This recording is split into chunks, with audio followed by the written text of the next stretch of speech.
Look, on page 12 of your program, and I must confess that I have a little difficulty in knowing how to properly introduce the sisters who have come here from Ann Arbor, Michigan, because there's such a lot that one can say about that. And then there's a lot that you will hear during their own presentations. But Sister Joseph Andrew is one of the 4 foundresses of the Dominican Sisters of Mary, Mother of the Eucharist. And this is one of the orders that is attracting vocations, which to me is miraculous, because if I hold the view that if there isn't a visible presence of religious in our society, there is very little by way of initial attraction. You have to know what it's about, and you have to show the flag. So I'm absolutely dedicated to that notion. Anyway, Sister Joseph Andrew is one of the 2 sisters who will be talking to us. Mother Assumpta will be talking a little bit later on. So please, I'm not going to say any more about this at all. Would you please sit down? That's what I want to say to you. Just a moment, please. If I had a bell, I would ring it. If I had a bell, I would ring it, you know, and then we'd all be quiet, and we could all sit down, and we could listen to what we're supposed to be here listening to. So are we all sitting comfortably? As they used to say on a program called Listen with Mother. Are you all sitting comfortably? Then let us pay attention, and let me introduce Sister Joseph Andrew of the Order of Preachers. I'm sorry about that. You're great. You're great. Thank you so very much.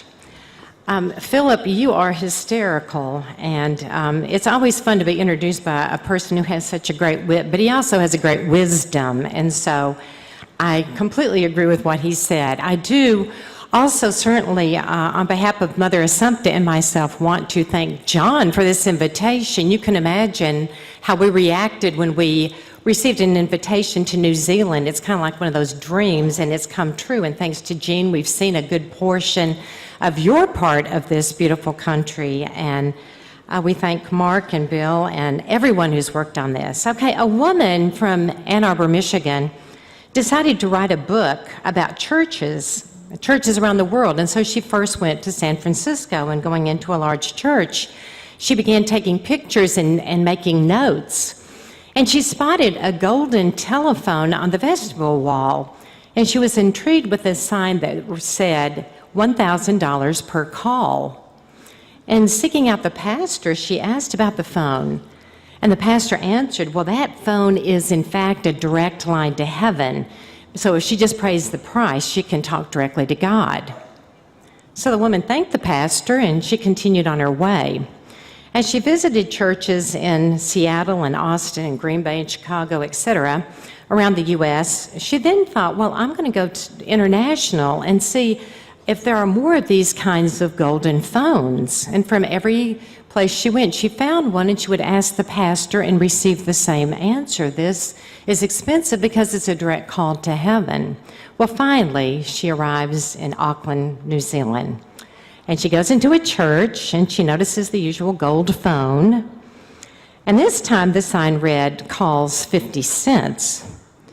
So fascinated, she went to find the priest, and she said, Father, I've been all over the world and seen these phones, and they've always been $1,000 a minute, but yours is only 50 cents. Why?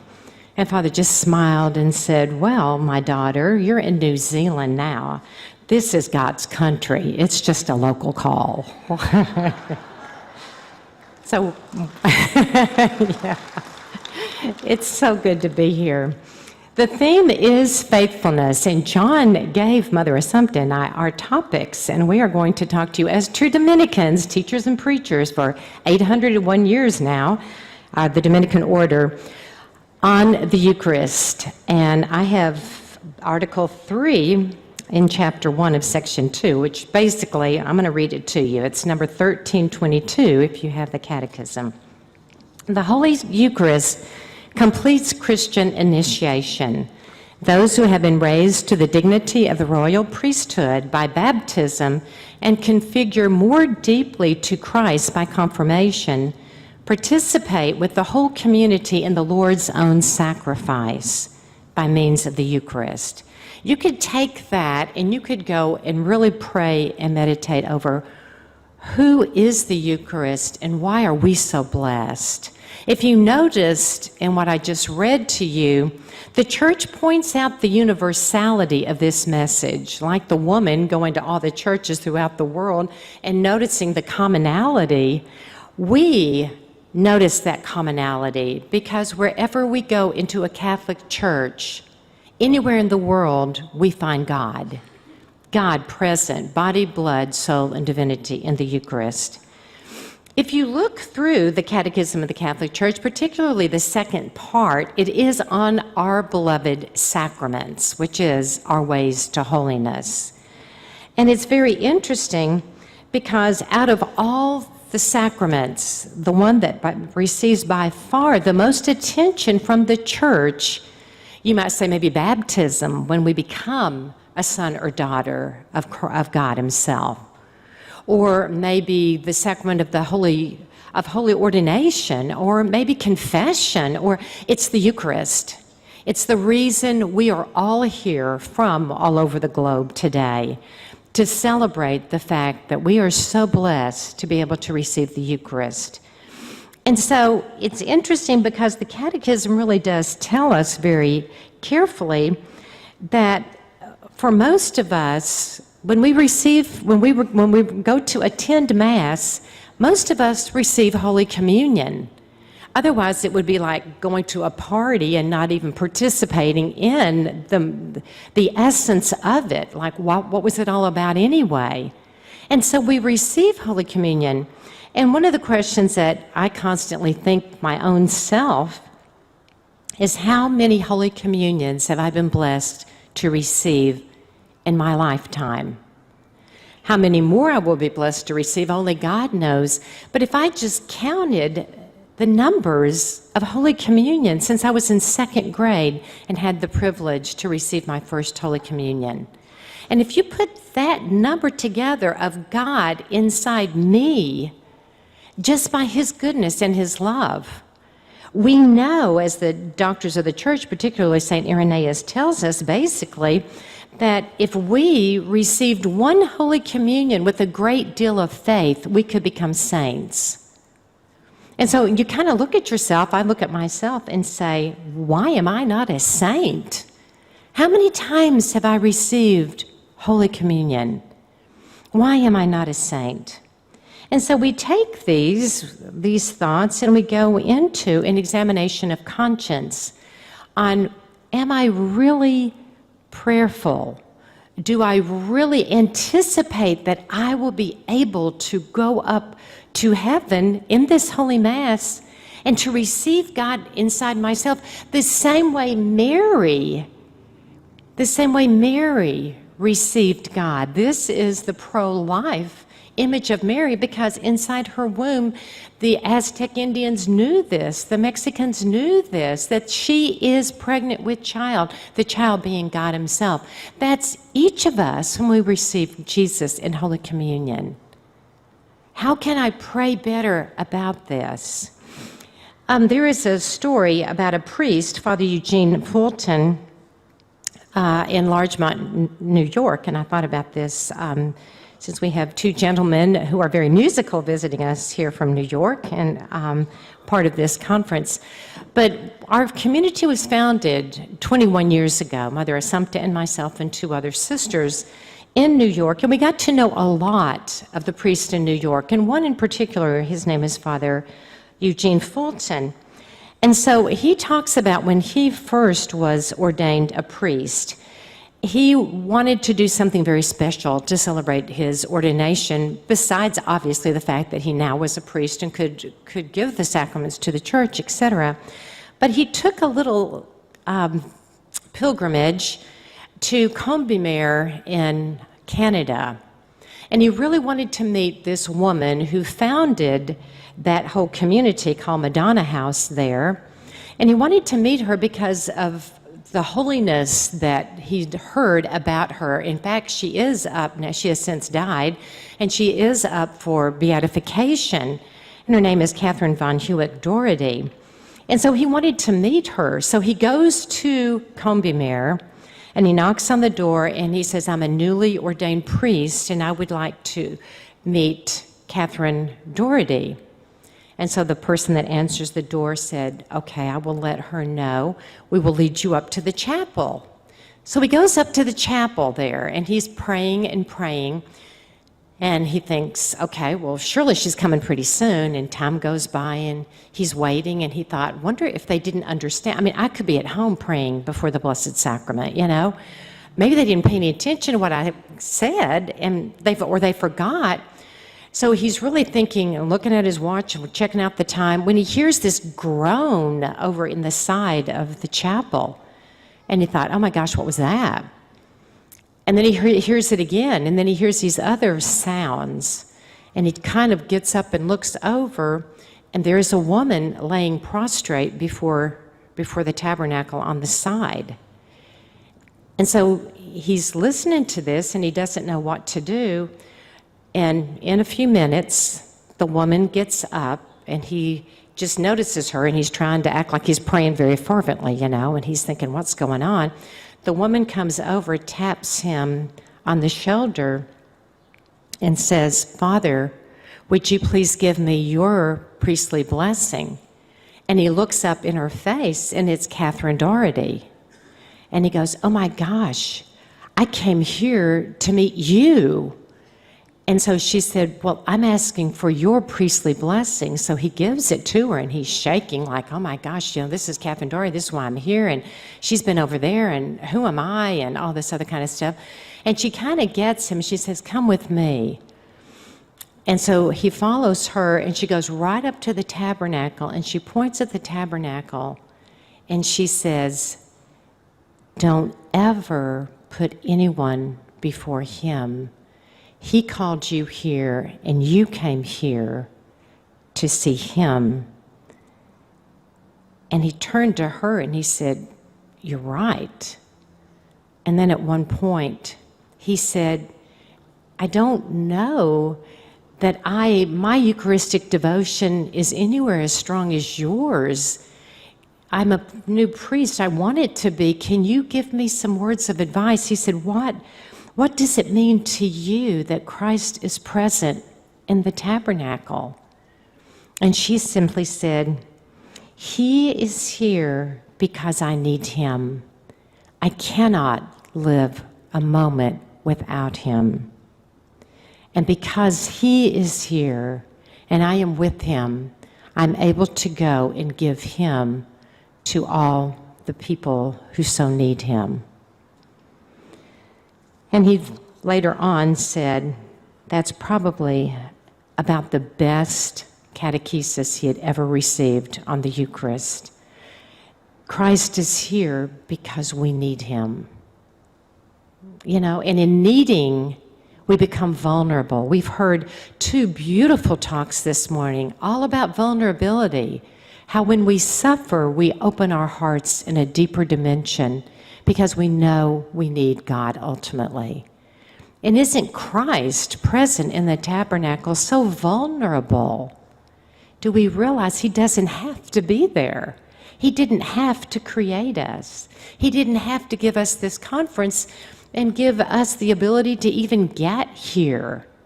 And yet he is the reason we are here, and he has known this moment would come from all eternity, that he would be here.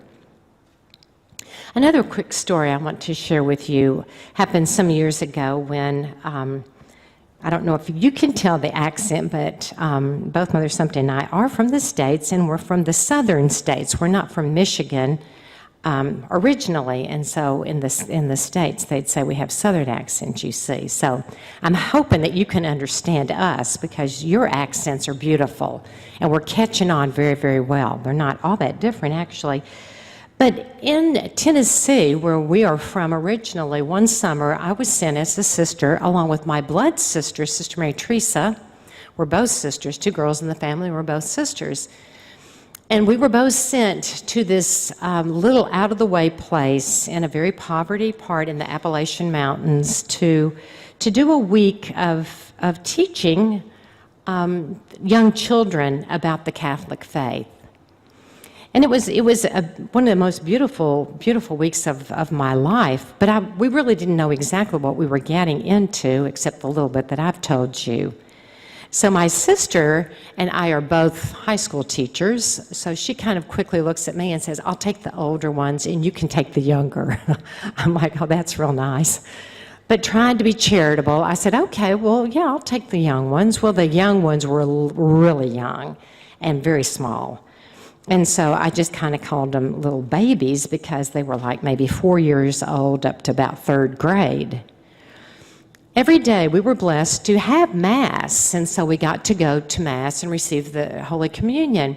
But the very first day, my little bitty ones came in, and they were laying in the pews, and, they didn't have a clue what to do because, as I said, it was a very unchurched area, but they had been baptized Catholics, and so we were trying to impart what we could in a week, and then to take them spiritually with us as spiritual mothers the rest of our lives to pray for them. But they certainly were not behaving well, and they were loud, and they were talking, and they were playing. So after Mass, I said, all mine stay here, which they did, and they were still talking and pulling each other, and I said, now we're going to practice because Jesus is here, and they're still playing around. And I'm going, excuse me, did you all hear me?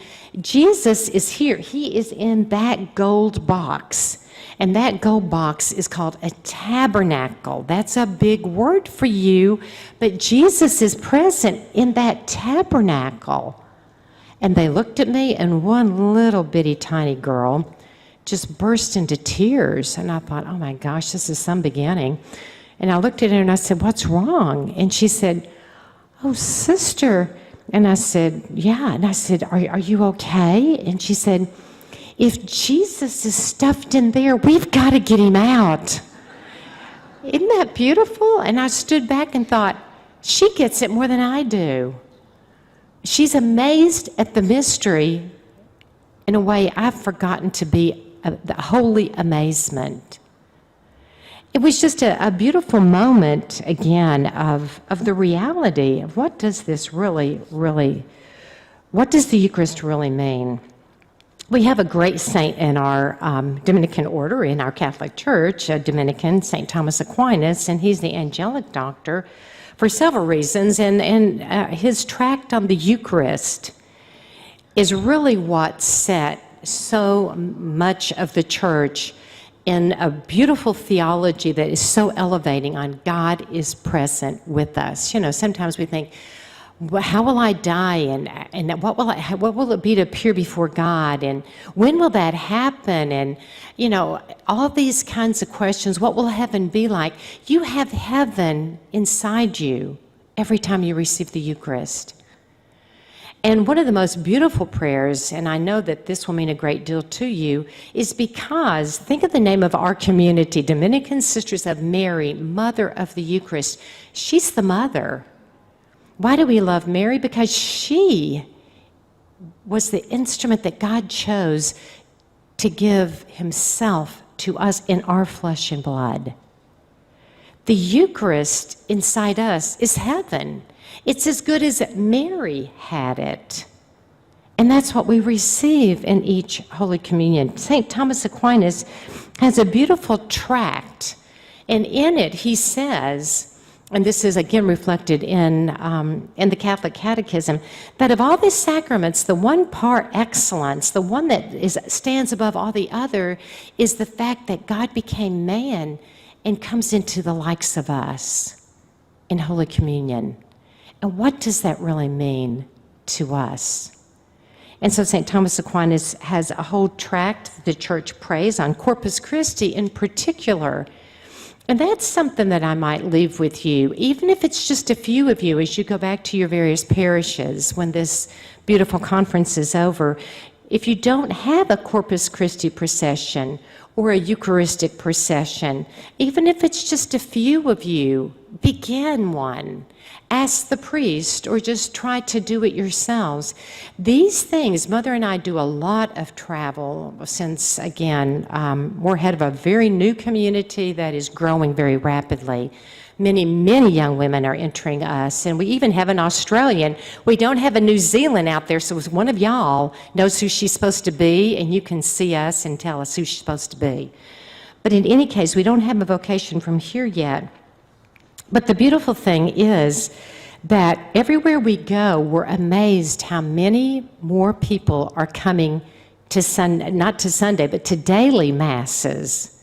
We just traveled with Jean yesterday, who showed us, Jean Simpson, who's taken us everywhere, and it was so beautiful to go to your 30-year, every single day Eucharistic adoration here, and to think how many miracles are worked and one-to-one before Christ present in the Eucharist. Miracles we will hear about in heaven and say, I was right there too. Oh, that was someone that I knew. Oh, I had seen her praying. Do we really realize what we've been given in the Eucharist? And that's just not for a few pious souls. That's for every single one of us. God promises to give us everything that we could possibly need.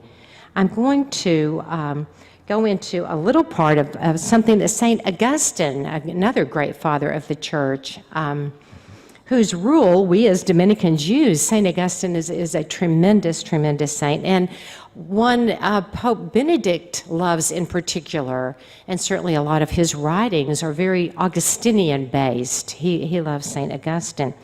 And something he wrote is, on the cross, the Lord effected the great exchange. There is the purse that contained the price of our redemption wide open, the heart of Christ. From that side, opened by the lance of that soldier, we just celebrated Good Friday, there flowed forth the price that would redeem the entire world, every one of us. The faithful and the martyrs bought by it, and the faith of the martyrs has been tested. Their blood is the witness. We hear about Mexico, we hear about Honduras, we think about Iran and Iraq and Afghanistan and China, and we look at the world and we say, why do I have it so good? There are people this very moment who are being murdered because they're professing their faith. And what we will today at Mass simply form a line and go up and receive God Himself. Why do we have it so good? It's a good question to ask. St. Augustine continues, they gave back, the martyrs gave back what was paid for them by their own blood spilling into His when they gave their lives. The great table is one, the altar, wherein the one who offers the sacrifice, God Himself, becomes the food He gives to us. He's the one who invites us. Therefore, the martyrs recognized what they ate and drank so that they might give back the same, their own lives. I'm going to end with a story of a blessed Dominican. And we know that there are red martyrs, certainly. We've referred to those, and certainly we can think a lot about those, and I'll mention another tomorrow. But what I want to refer to is a white martyr, meaning she didn't spill her blood for love of God. She gave her entire being for love of Him and died in a very different manner, a type of martyrdom. Her name is Blessed Imelda Lambertini.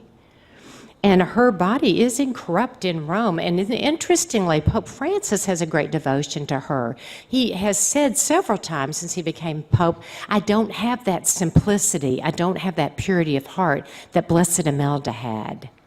And why would he say that? I'm going to tell you. She was a child prodigy, basically, who at 5 years old kept begging to receive Holy Communion. Back then, you had to be 12 years old. And as it was 1327, her request, again, was out of the question.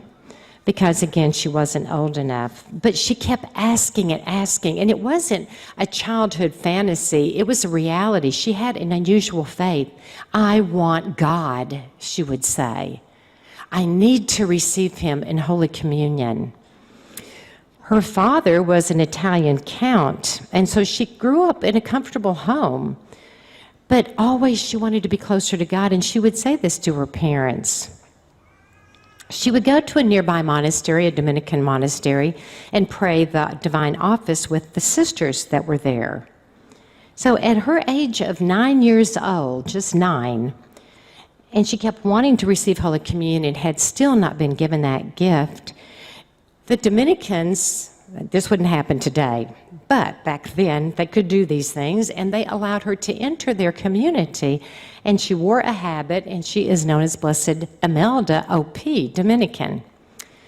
But on the night of the Vigil of the Ascension, Imelda, now at 11 years old, still not old enough to receive Holy Communion, but with that burning passion that we want also, and begging again and again to receive communion, she was able to attend Mass with the sisters, and as she was praying, Jesus, come to me, the consecrated host in Father's hands, as he was lifting it up at the part of the Mass, behold the Lamb of God, the consecrated host left his hands and went through the air to Blessed Imelda. She opened her eyes, she received the Eucharist, and everyone saw this miracle. And the priest, of course, was baffled at this miracle. Having other host, he gave communion to the sisters. After Mass was over, they then left. After they prayed a while, they then left, and they thought, leave little Imelda alone.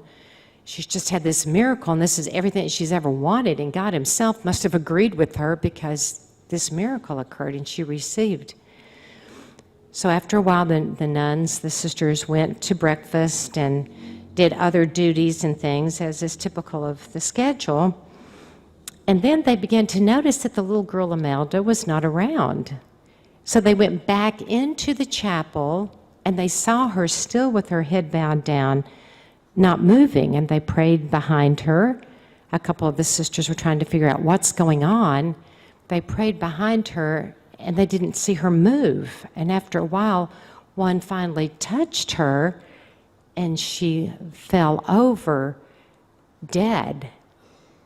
She had so desired communion that her first communion, being miraculous, became the last one she ever needed this side of eternity, until God called her home and she was able to see him face to face.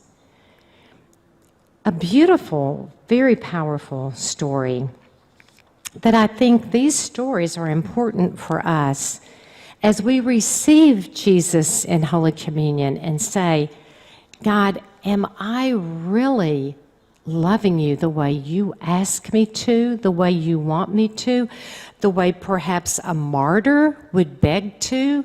If a martyr was going to their martyrdom, and I would often think, maybe I could do it if I could say, can I just receive communion?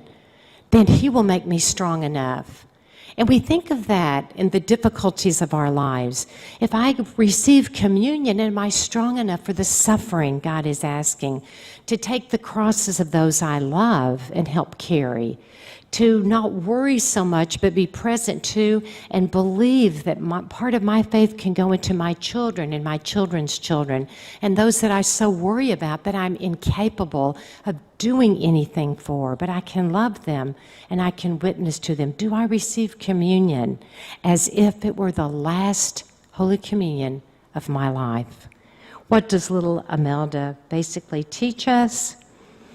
Let us pray in Mass this afternoon, and certainly in every Mass, for purity of heart in a world that is not very pure, in a world full of distractions, in a world that tries to get us away from God by the lure of so many technological and false stories and selfish things, if we can be the saints of the Eucharist scattered around the world, the whole world will be better, and our purity of heart will spread way beyond New Zealand and the USA and wherever else. It will spread to the entire world.